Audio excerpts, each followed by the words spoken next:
The morning sun cast long shadows across the military academy courtyard as Colonel Marcus Steele adjusted his pristine uniform. At 42, he had built his reputation on discipline, order, and unwavering adherence to regulations. His steel-gray eyes surveyed the cadets assembling for morning inspection with the calculating precision of a hawk watching its prey. Steele had earned his position through 20 years of exemplary service, climbing the ranks through merit and an uncompromising dedication to military protocol.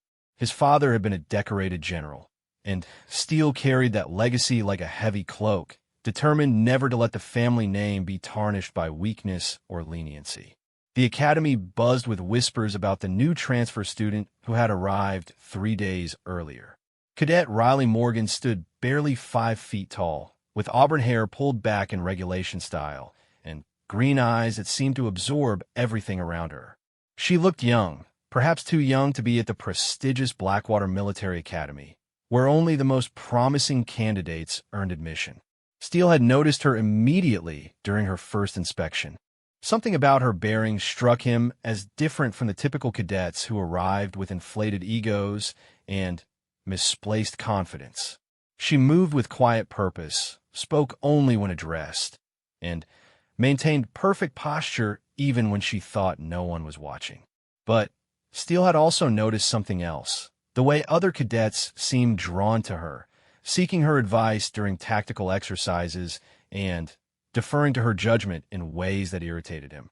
Military hierarchy existed for a reason, and he would not tolerate any disruption to the established order, regardless of how naturally leadership seemed to flow from this particular cadet. The trouble began on Thursday morning during weapons inspection. Steele conducted these personally, believing that attention to detail in small matters translated to excellence in larger ones. Each cadet stood at attention beside their bunk while he examined their issued sidearm with meticulous care. When he reached Morgan's station, he found her weapon immaculate. No fingerprints on the barrel, the action smooth and properly lubricated, every surface gleaming. But as he examined the grip, his fingers detected the slightest roughness on one edge. Looking closer, he discovered a tiny scratch, barely visible to the naked eye. Cadet Morgan, his voice cut through the morning air like a blade, explained this damage to Academy property. Morgan stepped forward, her expression remaining neutral despite the tension crackling through the dormitory. "Sir, I'm unaware of any damage to my weapon, sir." Steele held up the pistol, angling it so the morning light caught the microscopic imperfection. This scratch was not here during yesterday's inspection. Equipment maintenance is fundamental to military service. Failure to maintain issued weapons demonstrates carelessness that could cost lives in combat. Several cadets shifted uncomfortably. They had all inspected each other's weapons the previous evening, following standard practice, and none had noticed any issues with Morgan's sidearm. The scratch was so minor that most would consider it normal wear from proper use and training. "Sir," Morgan replied carefully, "I followed all prescribed maintenance procedures. If damage occurred, it was not through negligence on my part." Steele's jaw tightened. He had dealt with countless cadets who made excuses when confronted with their failures. Morgan's calm response, devoid of panic or desperate explanations, somehow irritated him more than outright defiance would have. Accountability, Cadet Morgan, is accepting responsibility rather than making explanations. A soldier who cannot maintain basic equipment cannot be trusted with the lives of others. He set the weapon down with deliberate precision. "You will report to kitchen patrol for the next 2 weeks. Additionally, you will complete extra physical training each evening until you demonstrate the attention to detail expected of Blackwater Academy cadets." The punishment was severe by Academy standards. Kitchen patrol meant rising at 4:30 each morning to help prepare meals for 800 cadets and staff, working through breakfast service, attending regular classes, then returning for lunch and dinner preparation. The additional evening training would push Morgan's daily schedule to nearly 20 hours, leaving little time for rest or personal maintenance. Morgan accepted the punishment without argument, simply responding, "Yes, sir," before returning to attention. Her composure never wavered, which somehow made Steele more convinced that she needed to learn proper military humility. Over the following days, Steele watched Morgan's progress with keen interest. She arrived at the kitchen each morning exactly on time, worked efficiently without complaint, and still maintained perfect appearance standards despite her exhausting schedule. During classes, she remained alert and engaged, answering questions with the same calm precision she showed during inspection. The other cadets began to take notice of the unfair treatment. Morgan's roommate, Sarah Chun, had been present during the inspection and knew the scratch was virtually invisible. Several others had handled the weapon during their mutual inspection routine and could testify it had been in perfect condition. "This is ridiculous," whispered Cadet Thompson during tactical studies class. "That scratch was nothing. I've seen Steele ignore worse damage on other weapons." "Morgan's handling it better than I would," added Cadet Rivera. "I'd have requested to speak with the Academy commander by now." But Morgan showed no signs of seeking appeal or assistance. She performed her punitive duties with the same quiet excellence she brought to everything else, earning respect from kitchen staff who had never seen a cadet work so efficiently or maintain such positive attitude under duress. Steele began finding reasons to observe Morgan during her kitchen duties. He told himself it was necessary oversight, ensuring she learned from her punishment, but something about her response nagged at him. Most cadets would show some sign of resentment or fatigue by now. They would complain to friends, seek sympathy, or at least display some human weakness under the pressure. Morgan did none of these things.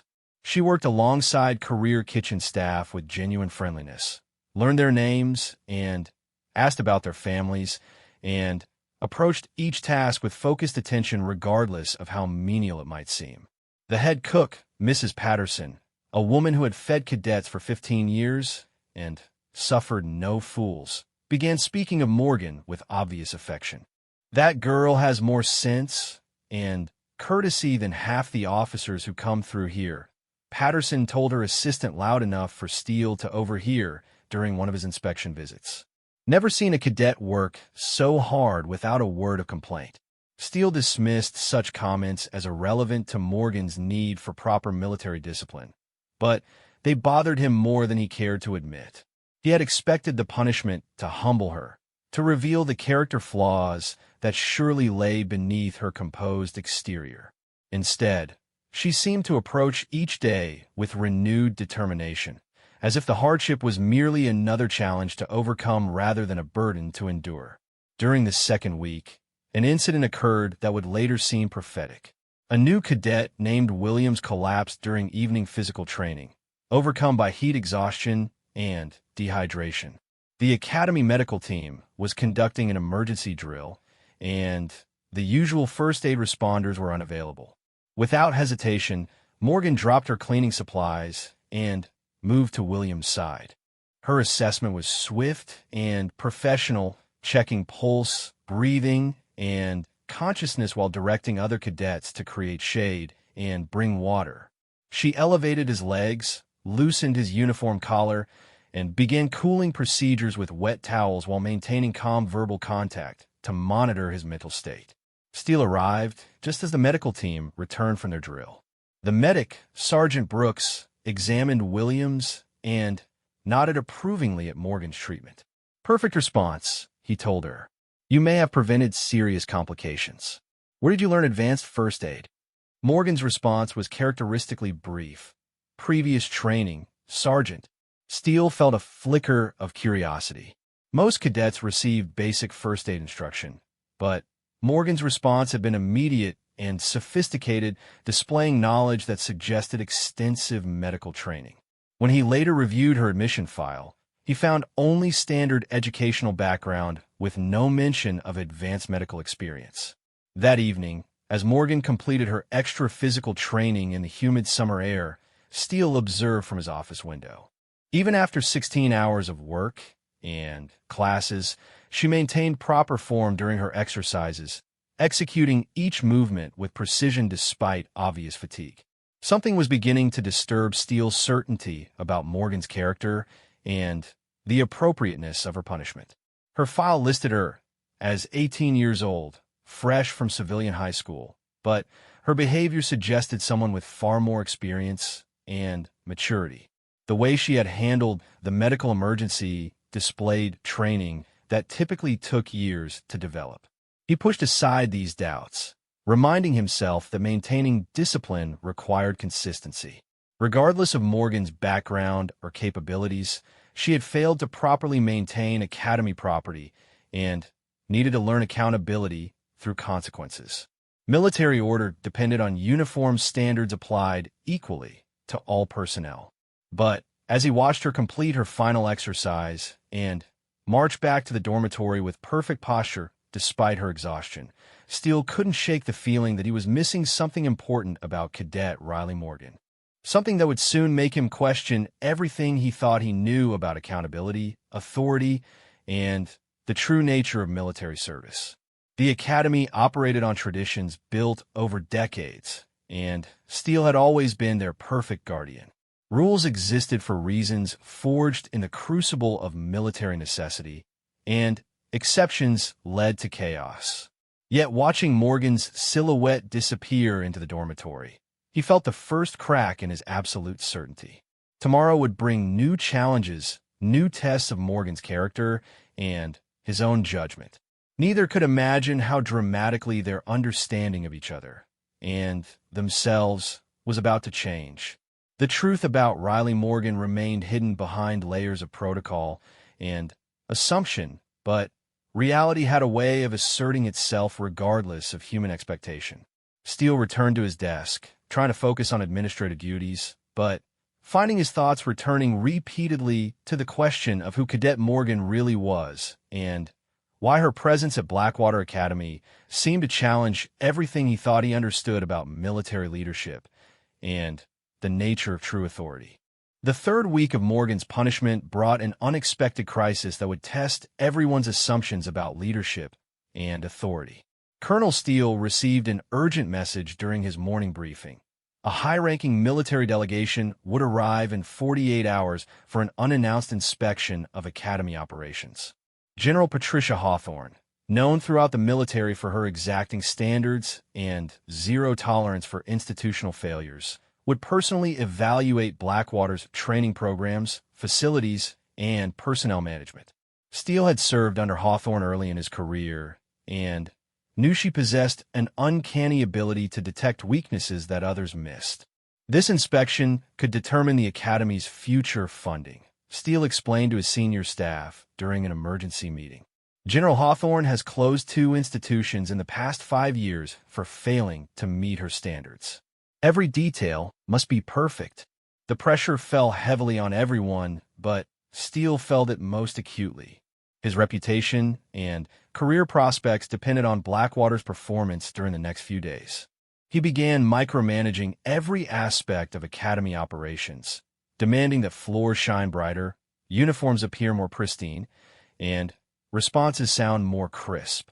Meanwhile, Morgan continued her punitive duties with unwavering dedication.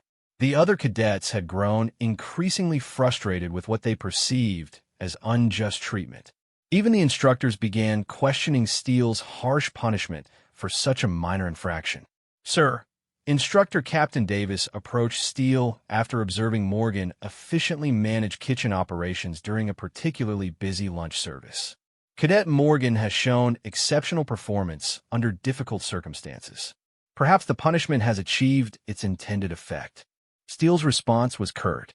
"Military discipline requires consistency, Captain. Punishment serves its purpose when completed as assigned, not when outside observers deem it sufficient."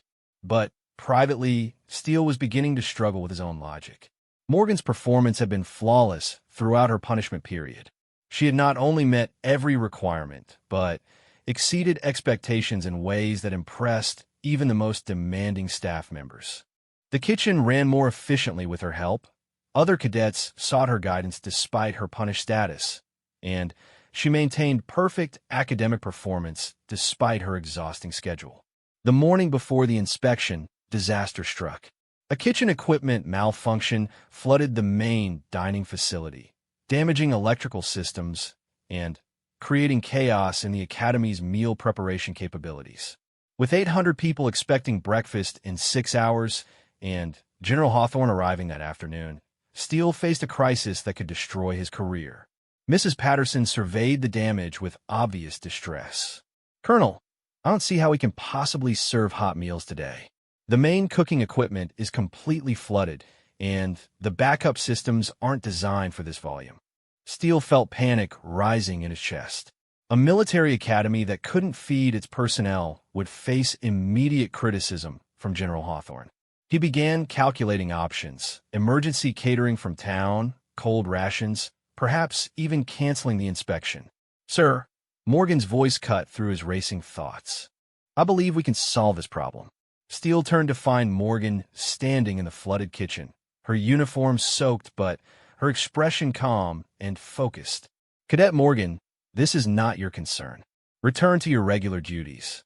"With respect, sir, I have experience with emergency food service logistics. If I may suggest a solution?" Morgan's tone was respectful, but carried an undertone of quiet authority that made Steele pause. Against his better judgment, and driven by desperation, Steele nodded for her to continue. "The cadet mess hall has portable cooking equipment sufficient for small-scale operations," Morgan began, her voice taking on the crisp efficiency of someone accustomed to managing complex situations. "The gym kitchen can handle cold preparation.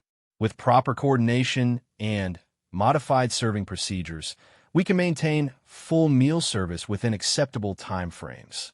Steele stared at her, recognizing that her suggestion displayed sophisticated logistical thinking far beyond what any 18-year-old cadet should possess.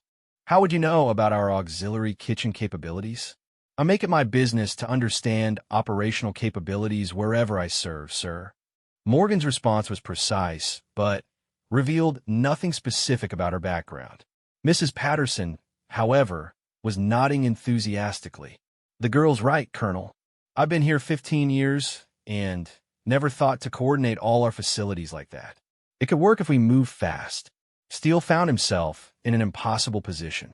He could maintain rigid protocol and watch the academy fail its most important inspection, or he could trust a cadet he had been punishing to solve a crisis that threatened his career. "Implement your plan, Cadet Morgan," he said finally. "You have command authority over kitchen operations until this situation resolves." What followed was a masterclass in military logistics and leadership.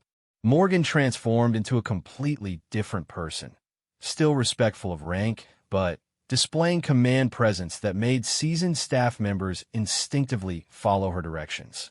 She coordinated multiple teams, established efficient workflows, and solved problems before they became critical. Team Alpha established cold preparation in the gym facility. She directed a group of senior cadets. "Focus on items that require no heating: salads, sandwiches, fruit service." Team Beta moved the portable equipment to the mess hall and established hot food service there. "I need heating stations operational in 30 minutes." Steele watched in amazement as Morgan orchestrated the complex operation. She anticipated bottlenecks before they occurred, adjusted procedures on the fly when equipment limitations created problems, and maintained constant communication between all teams. Most remarkably, she accomplished this while still maintaining proper respect for academy hierarchy. "Colonel Steele, sir," she approached him during the operation, "I recommend we modify the serving schedule to use both facilities simultaneously. This will prevent crowding and maintain service efficiency General Hawthorne expects." Steele nodded, no longer questioning her suggestions. Morgan's competence was undeniable, but her background remained mysteriously unclear. No 18-year-old civilian possessed the skills she was demonstrating. By breakfast time, the academy was serving hot, high-quality meals from 2 coordinated locations with military precision that impressed even the most experienced staff members. General Hawthorne arrived to find seamless operations that suggested exceptional organizational capability. "Colonel Steele," General Hawthorne commented during her initial tour, Your logistical coordination is impressive. Emergency preparedness often reveals an institution's true capabilities. Steele accepted the praise while knowing full well that Morgan deserved primary credit for their success. He watched her working efficiently in the temporary kitchen, still technically under punishment, but clearly operating on a level that transcended normal cadet capabilities. During the afternoon inspection, another incident further revealed Morgan's unusual background. A cadet suffered a serious injury during combat training exercises, requiring immediate medical attention before ambulance arrival. Once again, Morgan responded with professional medical skills that seemed far beyond basic first aid training.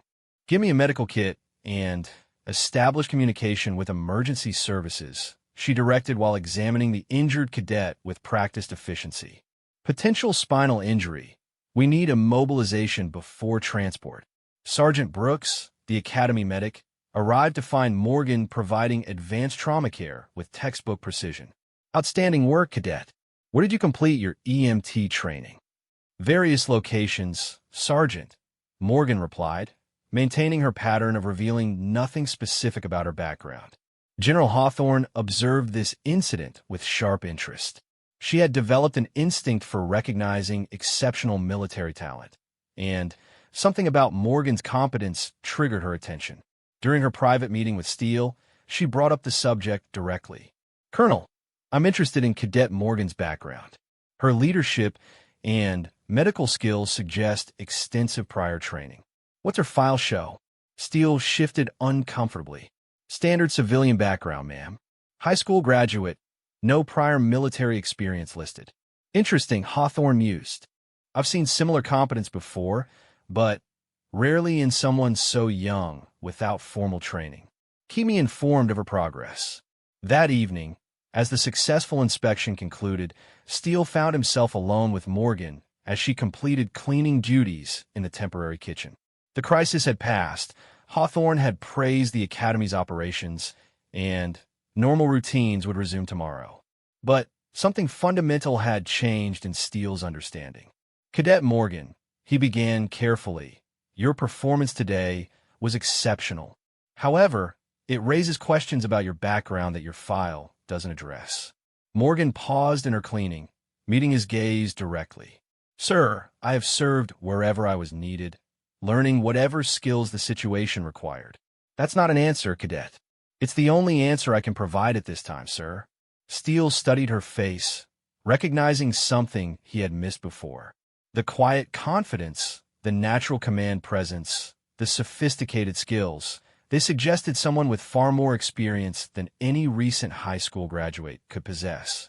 But military protocol prevented him from demanding details that weren't officially provided. "Your punishment period ends tomorrow," he said finally. "Report for normal duties beginning Monday." "Thank you, sir." As Morgan left to complete her final evening training, Steele realized he had learned something disturbing about his own judgment. He had punished someone whose capabilities far exceeded his initial assessment, applying rigid standards without considering that exceptional people sometimes require different evaluation criteria. But the most troubling revelation was still to come. The truth about Riley Morgan would soon shatter every assumption Steele had made about authority, military hierarchy, and the nature of true leadership. General Hawthorne's interest in Morgan was not casual curiosity. It was recognition of something Steele had completely failed to understand. The academy settled into evening routine, but Steele remained in his office, reviewing Morgan's file with growing unease. Something important was hidden in the careful omissions and vague descriptions of her background. Tomorrow would bring new revelations that would force him to confront the reality of who he had been punishing and why his judgment had failed so completely. The moonlight cast long shadows across the academy grounds as Steele contemplated the possibility that he had made a mistake far more serious than he had imagined. The truth about Cadet Morgan was about to emerge, and it would challenge everything he believed about military service, leadership, and his own authority to judge others. Monday morning brought what should have been a return to normal academy routine, but Colonel Steele found himself unable to shake his growing suspicions about Cadet Morgan. Her exceptional performance during the inspection crisis had revealed capabilities that defied explanation, and General Hawthorne's pointed interest suggested knowledge she hadn't shared. Steele decided to conduct his own investigation. Using his administrative access, he began examining Morgan's admission records more carefully, looking for details he might have missed during routine processing. What he discovered only deepened the mystery. Her application had been personally endorsed by General David Morrison, the Army Chief of Staff, with a recommendation marked special consideration, full academy support requested. Such endorsements were extremely rare and typically reserved for candidates with extraordinary backgrounds or strategic importance to military operations. But the file contained no explanation for Morrison's interest. Morgan's listed background remained frustratingly vague. Standard high school education, no military family connections, no obvious reason why the Army's highest-ranking officer would personally recommend her admission to Blackwater Academy. Steele's investigation was interrupted by an urgent call from the Academy Commandant, General Williams. "Colonel Steele, report to my office immediately. We have a sensitive situation requiring your attention." Steele found General Williams waiting with a man in civilian clothes whom he immediately recognized as Colonel James Harper from Military Intelligence. Harper's presence at the academy meant something significant was happening, something beyond normal educational operations. "Colonel Steele," Williams began carefully, "we need to discuss one of your cadets, specifically Riley Morgan." Steele felt his stomach tighten. "Sir, is there a problem with Cadet Morgan's conduct? I should mention she recently completed disciplinary action for equipment maintenance failures." Harper and Williams exchanged a look that made Steele realize he had said something very wrong. Harper leaned forward, his expression becoming sharply focused. "Colonel Steele, what exactly did this disciplinary action involve?" "Standard punishment for damaged academy property, sir. Kitchen patrol and additional physical training for 2 weeks." Steele's confidence began evaporating as he watched both senior officers' reactions. "You assigned Morgan to kitchen patrol?" Harper's voice carried an edge that made Steele extremely uncomfortable. "For how long?" 2 weeks, sir. She completed the punishment successfully with no issues." General Williams cleared his throat. "Colonel Steele, I think there are some things about Cadet Morgan you need to understand. James, perhaps you should explain the situation." Harper opened a classified folder, revealing documents that made Steele's blood run cold. The first page showed a photograph of Morgan, but the caption read Lieutenant Colonel Riley Morgan, Special Operations Command. Steele stared at the document, unable to process what he was seeing. "Sir, there must be some mistake. Morgan is 18 years old, a new cadet with no military experience." "Colonel Steele," Harper said quietly, "Riley Morgan is 28 years old and one of the most decorated officers in Special Operations. She has completed 3 combat deployments, earned 2 Bronze Stars and a Silver Star for Valor, and holds advanced degrees in military strategy and international relations." The room spun around Steele as the implications crashed over him. "But her file shows civilian background, recent high school graduation, cover documentation," Williams explained. "Morgan is here on a classified assignment evaluating academy training methodologies. She's been observing our programs while maintaining her cadet cover identity." Harper continued reading from the file. "She's a qualified trauma surgeon, trained in 6 languages, and holds expert certifications in logistics, communications, and tactical operations. Her previous assignment was commanding a special operations unit in Afghanistan." Steele felt physically sick. He had assigned one of the military's most accomplished officers to kitchen patrol for a microscopic scratch on a training weapon. The punishment he had considered appropriate for a careless teenager had been inflicted on someone whose service record far exceeded his own. "Sir," Steele managed, "I had no way of knowing. Her cover identity was complete." "That was the point, Colonel," Harper replied. "Morgan's assignment was to experience academy training from a cadet's perspective, identifying strengths and weaknesses in our educational approach. Her report will influence policy decisions affecting military education across all branches. Williams leaned back in his chair. The problem, Colonel Steele, is that Morgan's experience here has become part of her official evaluation. She's documented every aspect of her treatment, including your disciplinary action. Steele's career flashed before his eyes. He had not only punished a superior officer, but had done so based on what now appeared to be unreasonably harsh enforcement of minor regulations. Sir, what are the implications? Harper closed the folder. That depends largely on Morgan's final report and recommendations. However, I can tell you that her preliminary observations raise serious questions about leadership judgment and institutional culture at this academy. She never complained, never sought appeal or assistance, Steele said desperately.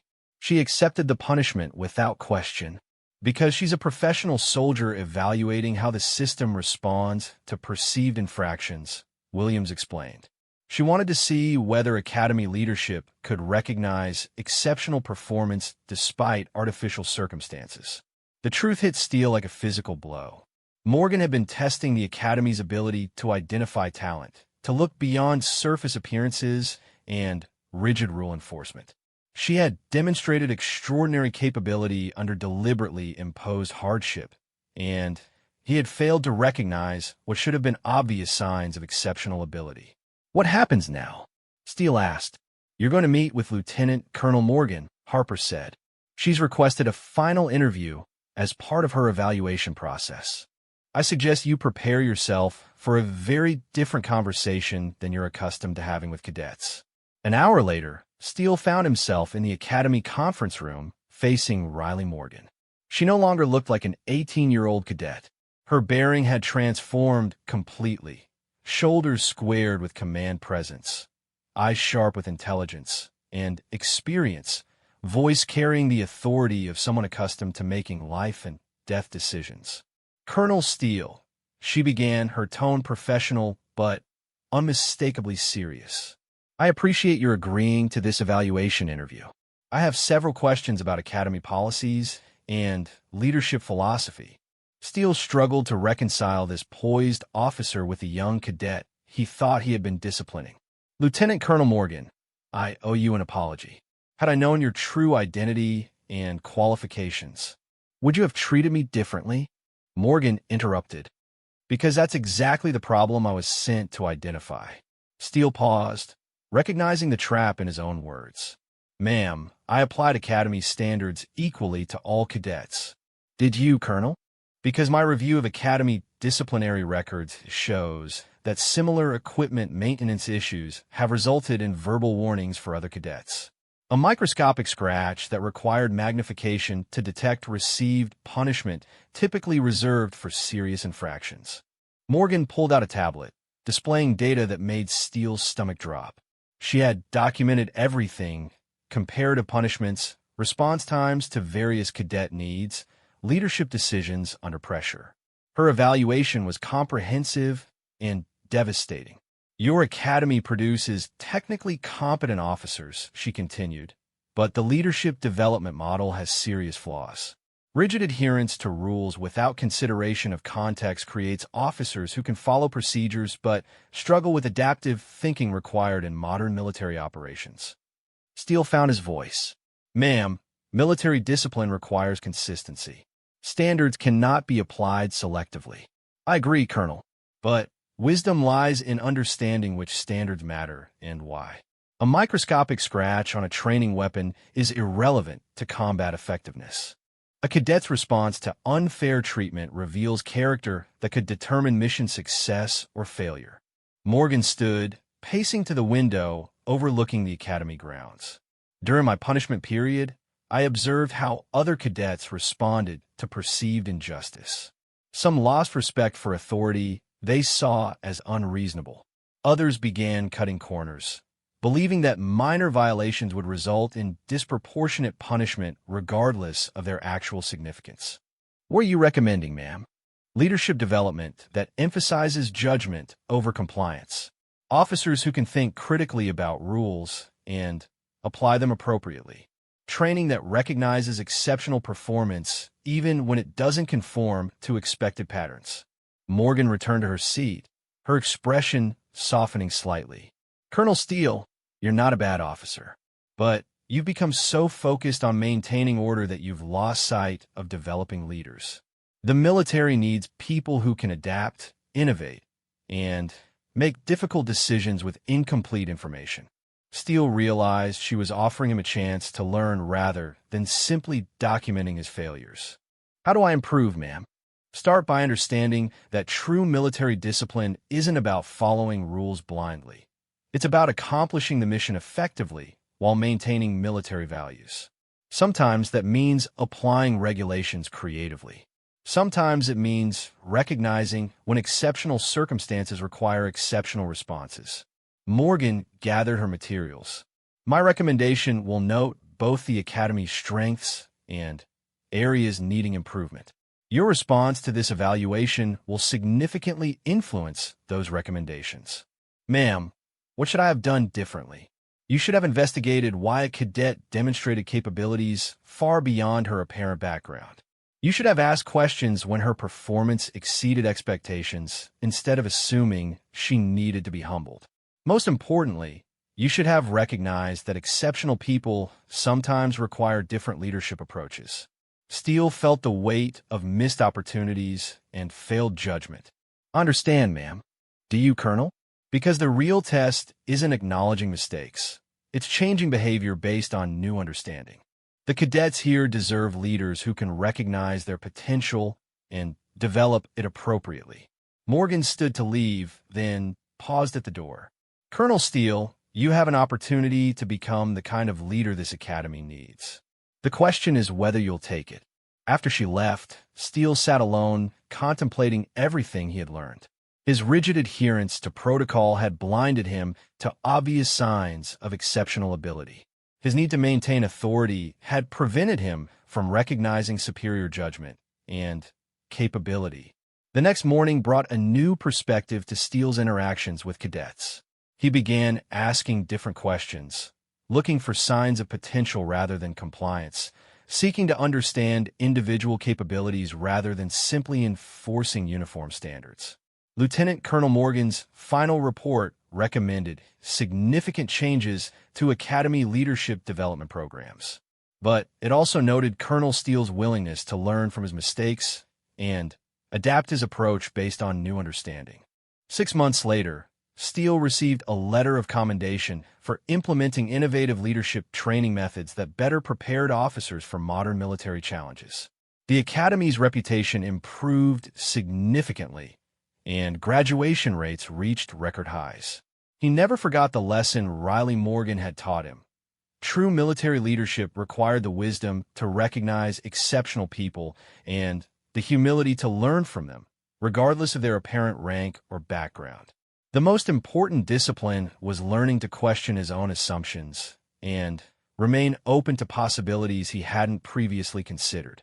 Steele kept a small photograph on his desk. Morgan in her dress uniform, receiving the Distinguished Service Medal for her evaluation work. It served as a daily reminder that authority without wisdom was meaningless, and that the greatest leaders were those who could recognize greatness in others, even when it challenged their own understanding of how the world should work.